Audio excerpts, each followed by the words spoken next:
Ukraine युद्ध का अगला पड़ाव कितना खतरनाक हो सकता है, इसका अंदाजा 3 बड़ी खबरों से लग रहा है। पहला, रूस का अब तक का सबसे बड़ा ड्रोन हमला। अमेरिका, यूरोप की नई पाबंदियों की तैयारी और पुतिन का अपने टॉप जनरल को मेडल देना। वो जनरल जिस पर इंटरनेशनल कोर्ट ने वारंट जारी कर रखा है। इस बीच अमेरिका से आई एक वार्निंग ने जेलेंस्की को बहुत ज्यादा बेचैन कर दिया है। क्या जंग के शोलों से धधकने वाला है यूरोप? क्या यूक्रेन के बाद पुतिन की रेडार पर नाटो है? क्या पुतिन ने तय कर लिया है अपना अगला टारगेट? यूक्रेन की हार का डर, यूरोप पर रूस का टेरर। यूक्रेन की जमीन पर महज चंद घंटों पहले रूस के ड्रोन कयामत बरपा चुके। यूक्रेन की राजधानी कीव पर 800 से ज्यादा ड्रोन हमले किए गए। ये यूक्रेन पर हुआ अब तक का सबसे बड़ा ड्रोन हमला बताया जा रहा है। लेकिन वॉर एक्सपर्ट्स इसे रूस का बारूदी ट्रेलर मान रहे हैं, क्योंकि माना जा रहा है कि रूस के मन में यूक्रेन से आगे भी कुछ चल रहा है, कुछ ऐसा जो सिर्फ पुतिन के दिमाग की उपज है। एक ऐसा प्लान जो सिर्फ यूक्रेन की जमीन तक सीमित नहीं है, बल्कि उसके धमाकों की गूंज नाटो की सीमाओं के पार भी सुनाई देने वाली है। लेकिन क्यों और कैसे, इसे समझने के लिए आपको सबसे पहले अमेरिका के पूर्व वाइस प्रेसिडेंट माइक पेंस के उस बयान को समझना होगा, जिसमें उन्होंने एक बेहद चौंकाने वाली खबर की तरफ इशारा किया। अमेरिका के पूर्व उपराष्ट्रपति माइक पेंस ने बीबीसी को दिए इंटरव्यू में जो कहा, उसने यूरोप की सुरक्षा को लेकर नई बहस छेड़ दी। पेंस ने साफ शब्दों में चेतावनी दी कि अगर यूक्रेन रूस के सामने हार गया तो इसमें कोई शक नहीं कि अगला निशाना नाटो की सीमाएं होंगी। यानी यूक्रेन की लड़ाई केवल एक देश की जंग नहीं है, बल्कि पूरे यूरोप की सुरक्षा की जंग है। पेंस ने कहा कि पुतिन की महत्वाकांक्षाएं यूक्रेन की सरहद से कहीं आगे तक फैली हुई हैं। अगर उन्हें यहां जीत मिलती है तो रूस को और ताकतवर और ज्यादा खतरनाक बनने का मौका मिलेगा। उस स्थिति में नाटो के सदस्य देश सीधे सीधे खतरे की जद में आ जाएंगे। उनका यह भी कहना है कि अमेरिका को एक बैकस्टॉप यानी सुरक्षा की गारंटी के तौर पर खड़ा रहना होगा, जबकि यूरोपीय देशों को इस जंग का असली नेतृत्व करना होगा। उन्होंने कोएलिशन ऑफ द विलिंग की कोशिशों की सराहना की और कहा कि मजबूत सुरक्षा गारंटी ही एक जस्ट एंड लास्टिंग पीस यानी न्यायपूर्ण और स्थायी शांति का रास्ता खोल सकती है। यानी माइक पेंस की नजर में अगर आज यूक्रेन गिरा तो कल यूरोप के कई देश भी उसी आग में झुलस सकते हैं। यूक्रेन की राजधानी कीव पर 800 ड्रोन बरसाना ये महज एक हमला नहीं था, बल्कि रूस का वो इशारा था जो आने वाले वक्त का सबसे बड़ा खतरा साबित हो सकता। पश्चिमी खेमे के रणनीतिकार साफ कह रहे हैं, ये अटैक असली युद्ध की महज झलक है। ट्रेलर, असली फिल्म अभी बाकी है। यानी पुतिन की सोच यूक्रेन की सीमाओं पर रुकने वाली नहीं। उनका विजन है यूरोप को सीधा डर और दहशत के साए में धकेलने का। अब जरा सोचिए, जब ड्रोन की बरसात ने एक ही रात में यूक्रेन की नींद उड़ा दी, तो अगर यही खतरनाक खेल नाटो की जमीन पर शुरू हो जाए तो हालात क्या होंगे? यही वजह है कि वॉशिंगटन से लेकर पेरिस और बर्लिन तक हलचल मची है। नई पाबंदियों की लिस्ट तैयार हो रही है। रूस की एनर्जी कंपनियों, उसके बैंकों और उसके ग्लोबल सप्लाई नेटवर्क पर सीधा वार करने की प्लानिंग चल रही है। लेकिन इतिहास गवाह है, रूस कभी भी दबाव में झुकता नहीं। और इस बार भी पुतिन ने पश्चिम की सख्ती का जवाब और भी ज्यादा सख्त अंदाज में दिया है। पुतिन ने अपने सबसे भरोसेमंद जनरल गेरासिमोव को ऑर्डर ऑफ करेज मेडल देकर दुनिया को खुला संदेश दिया है। वो जनरल जिस पर इंटरनेशनल क्रिमिनल कोर्ट ने वारंट जारी कर रखा है। यानी पुतिन ने साफ कर दिया है कि उन्हें आईसीसी की परवाह नहीं, उन्हें किसी भी वैश्विक संस्था का डर नहीं, और वो अपने युद्ध जनरलों को हीरो बनाकर पेश करेंगे।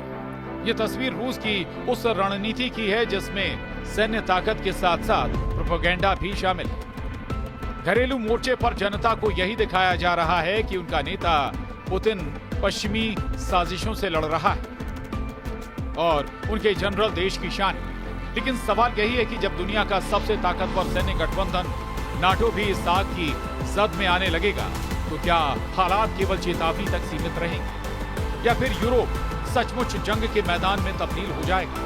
क्योंकि ड्रोन हमलों के अलावा रूस की रणनीति में साइबर अटैक, ऊर्जा की सप्लाई रोकना और हाइब्रिड वॉरफेयर भी शामिल है। यानी पुतिन सिर्फ गोलियों और मिसाइलों से नहीं बल्कि गैस पाइपलाइनों और इंटरनेट सर्वर से भी युद्ध छेड़ सकते हैं। यूरोप के लिए आने वाली सर्दियां किसी नए इम्तिहान से कम नहीं होंगी। अगर रूस ने गैस और ऑयल का नल बंद किया तो शहरों की रोशनी से लेकर फैक्ट्रियों की मशीनें तक थम सकती हैं। और यही वो दबाव है जिसका इस्तेमाल पुतिन नाटो और यूरोपीय देशों पर करेंगे ताकि पश्चिम को झुकने पर मजबूर किया जा सके। यानी तस्वीर बेहद साफ है। एक तरफ माइक पेंस जैसे नेताओं की चेतावनी, दूसरी तरफ रूस का अब तक का सबसे बड़ा हमला और तीसरी तरफ पुतिन का अपने जनरल को सम्मानित करना। ये तीनों घटनाएं मिलकर आने वाले तूफान का इशारा दे रही है। रूस की आक्रामक रणनीति को समझना हो तो नजर डालनी होगी पिछले 2 हफ्ते की जंग पर। ड्रोन और मिसाइल अटैक सिर्फ यूक्रेन की राजधानी तक सीमित नहीं रहे। खार्किव, ओडेसा और डोनबास के कई शहर लगातार टारगेट बने हुए हैं। यूक्रेनी खुफिया एजेंसियों का दावा है कि रूस ने ईरान और उत्तर कोरिया से नए बैच में हथियारों की सप्लाई तेज कर दी है। यानी पुतिन इस जंग को लंबा खींचने की तैयारी में और इसके लिए उन्हें सैन्य रसद की कमी रोकनी होगी। अमेरिकी रक्षा विभाग की रिपोर्ट कहती है कि रूस हर हफ्ते औसतन 1500 से ज्यादा ड्रोन और मिसाइलें तैयार कर रहा है। रूस का औद्योगिक ढांचा अब सिर्फ एक चीज पर केंद्रित है, युद्ध। लेकिन कहानी यहीं तक सीमित नहीं।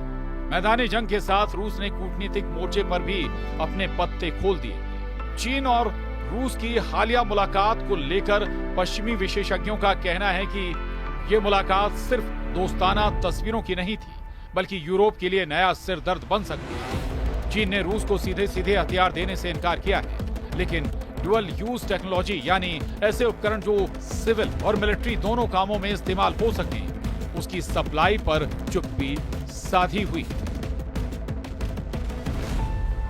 दूसरी तरफ नाटो की तैयारी भी कम नहीं।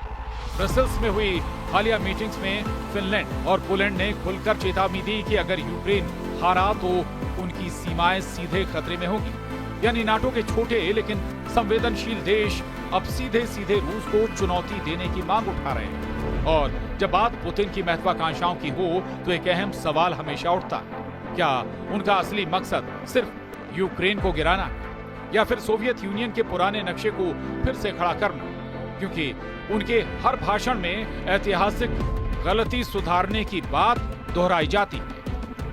तस्वीर साफ है, यूक्रेन सिर्फ पहला पड़ाव है, मंजिल कहीं और है। अब जरा सोचिए, यूरोप की सीमाओं पर अगर ये जंग फैलती है तो असर सिर्फ टैंकों और मिसाइलों तक सीमित नहीं रहेगा। स्टॉक मार्केट से लेकर ग्लोबल ऑयल प्राइस तक हर सेक्टर इस आग की लपटों में झुलसेगा। पहले से ही जर्मनी और फ्रांस में महंगाई रिकॉर्ड स्तर पर पहुंच चुकी है। अगर ऊर्जा संकट और गहरा हुआ तो यूरोपीय जनता की नाराजगी सड़कों पर दिखेगी। यही वो मोमेंट है जहां पुतिन को बढ़त मिल सकती है, क्योंकि उनकी स्ट्रेटजी सिर्फ युद्ध नहीं बल्कि मनोवैज्ञानिक दबाव भी है। अगर यूरोपीय जनता अपने नेताओं पर दबाव बनाएगी तो नाटो की एकजुटता खुद ब खुद टूट सकती है। ब्रिटिश इंटेलिजेंस की रिपोर्ट के मुताबिक रूस पहले से ही सोशल मीडिया प्लेटफॉर्म पर फेक न्यूज और डिसइंफॉर्मेशन कैंपेन चला रहा है। यानी यूरोप के भीतर से ही यूरोप को अस्थिर करने की कोशिशें शुरू हो चुकी हैं। तो सवाल यही, क्या ये सब मिलकर यूरोप को उस खाई की ओर धकेल रहे हैं जहां से वापसी नामुमकिन होगी, या फिर अमेरिका और नाटो अपने संयुक्त मोर्चे से रूस को रोक पाएंगे? इतिहास हमें यही बताता है, हर बड़ी जंग पहले चेतावनी बनकर सामने आती है और इस बार चेतावनी यूक्रेन की जलती हुई धरती से उठ रही है, जिसकी गूंज यूरोप तक सुनाई दे रही है।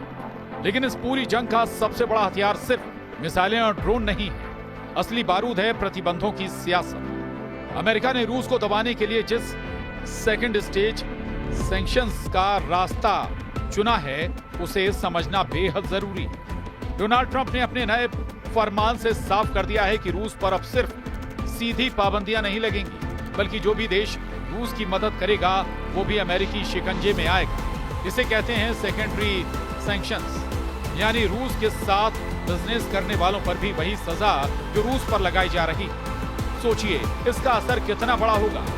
रूस से तेल खरीदने वाले, रूस से टेक्नोलॉजी लेने वाले, यहाँ तक कि उसके बैंकों से ट्रांजैक्शन करने वाले भी अब अमेरिकी रडार पर होंगे। यानी ये जंग रूस बनाम अमेरिका नहीं रहेगी, बल्कि रूस के साथ खड़े देशों बनाम अमेरिका और उसके सहयोगियों में बदल जाएगी।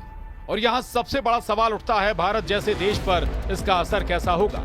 भारत ने अब तक रूस से सस्ती कीमत पर कच्चा तेल खरीदा है, लेकिन अगर अमेरिकी सेकेंडरी सैंक्शंस लागू हो गए तो भारतीय कंपनियों और बैंकों पर भी असर पड़ सकता है। भारत को अपनी ऊर्जा सुरक्षा और रणनीतिक रिश्तों के बीच बेहद नाजुक संतुलन साधना होगा, क्योंकि अमेरिका की कोशिश साफ है, रूस की सप्लाई लाइन तोड़ना, उसे अकेला करना और उसके युद्ध के इंजन को ठप करना। लेकिन एक सच ये भी है कि रूस को कभी भी प्रतिबंधों से रोकना आसान नहीं रहा।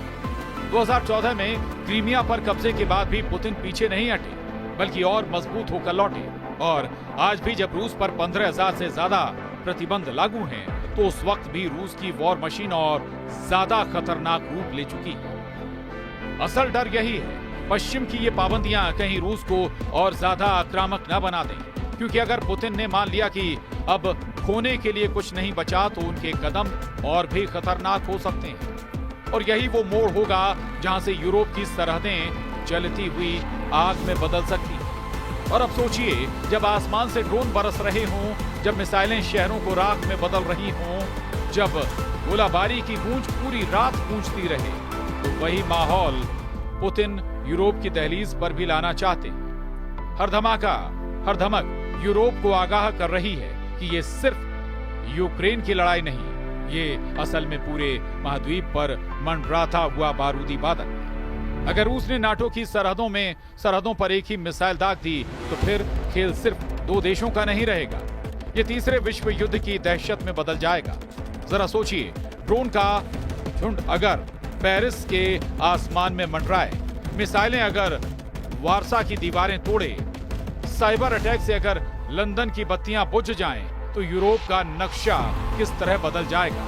और यही वो पल है जहां रूस सिर्फ बारूद से नहीं, बल्कि डर से लड़ाई जीतना चाहता है। पुतिन का दांव साफ है, हर धमाका, हर मिसाइल, हर ड्रोन सिर्फ जमीन पर वार नहीं करता, बल्कि यूरोप की हिम्मत और उसकी एकजुटता को भी तोड़ने की कोशिश करता है। यानी खेल अब खुल चुका है। एक तरफ नाटो के बारूद के ढेर, दूसरी तरफ पुतिन की मिसाइलों का तूफान, और बीच में फंसा पूरा यूरोप। सवाल यही है, क्या ये धमाके सिर्फ चेतावनी है या फिर असली महायुद्ध की शुरुआत?